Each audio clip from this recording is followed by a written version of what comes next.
$350 trillion. Controlled by 16 people. No votes. No algorithms. No oversight.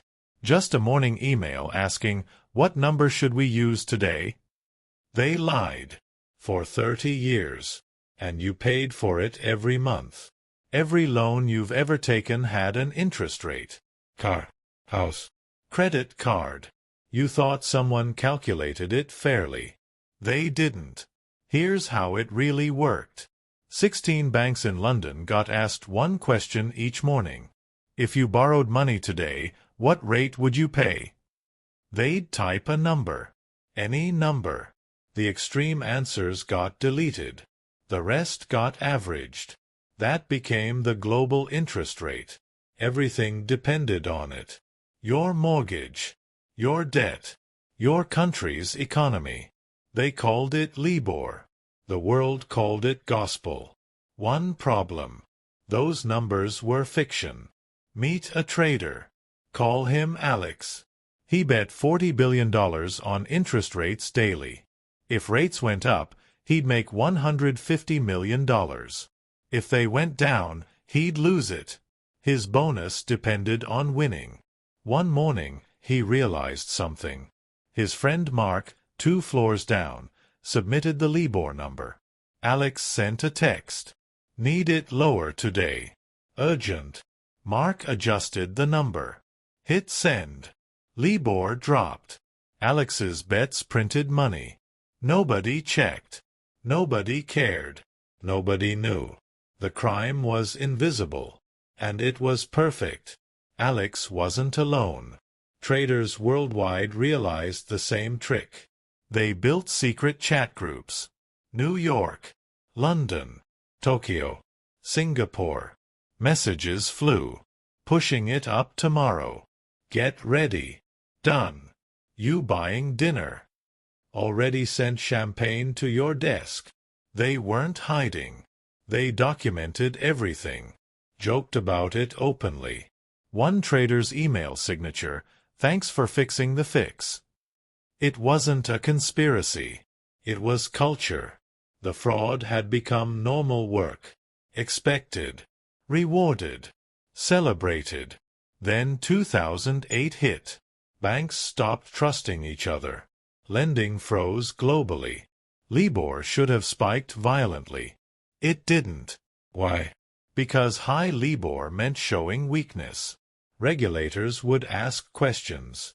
Investors would panic. Stock prices would crash. So banks kept reporting low rates. Everything's fine. We're healthy. Meanwhile, they were bleeding. Begging central banks for emergency billions. LIBOR became propaganda. A lie told to prevent collapse. Governments saw it. Said nothing. Because admitting the truth meant admitting total system failure. The thermometer showed normal while the patient died. By 2010, analysts noticed something wrong. Market panic indicators were screaming. But LIBOR barely moved. The math was impossible. Journalists investigated. In 2012, Barclays broke. Handed over chat logs to save themselves. The messages were stunning. Not criminal masterminds. Just casual colleagues helping each other cheat. Fixed it, mate. Cheers. Pint later.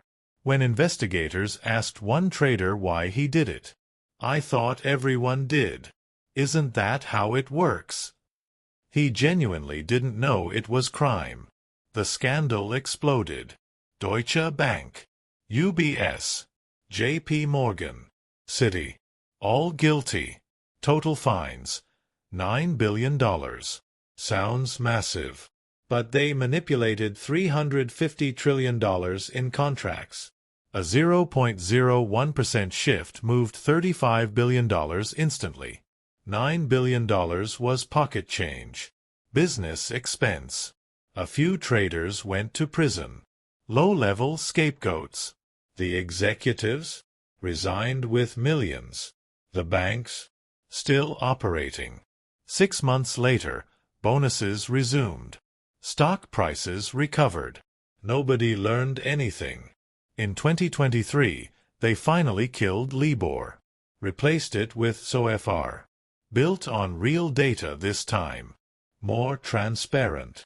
Problem solved? No.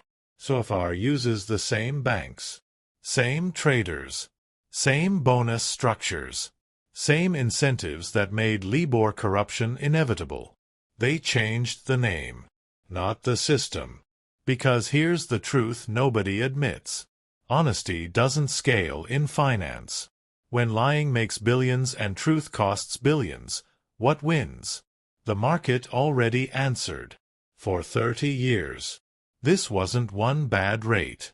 This was how modern finance actually operates. Every number you trust, stock prices, currency rates, commodity values. Someone reports them. Voluntarily. With incentives to lie. With bonuses for lying successfully.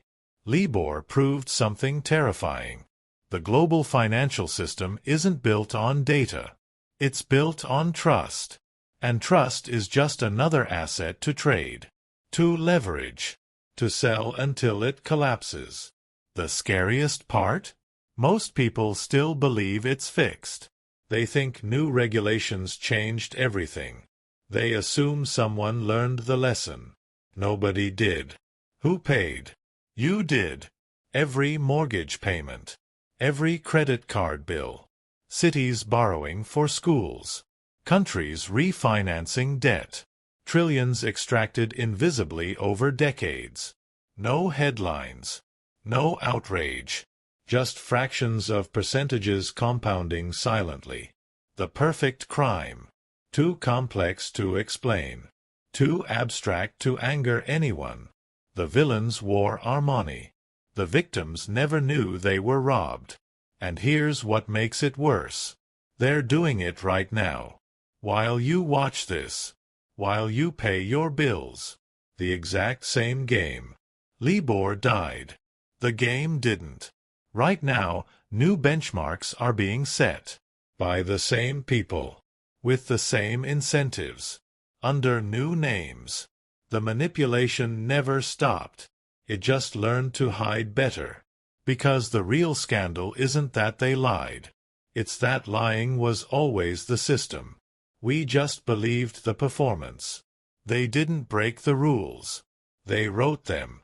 And the most dangerous part? It's still happening. Just with different acronyms.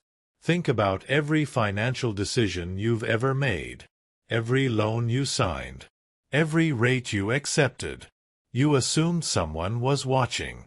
Someone was ensuring fairness. Nobody was. The system runs on one thing. Your belief that it's real.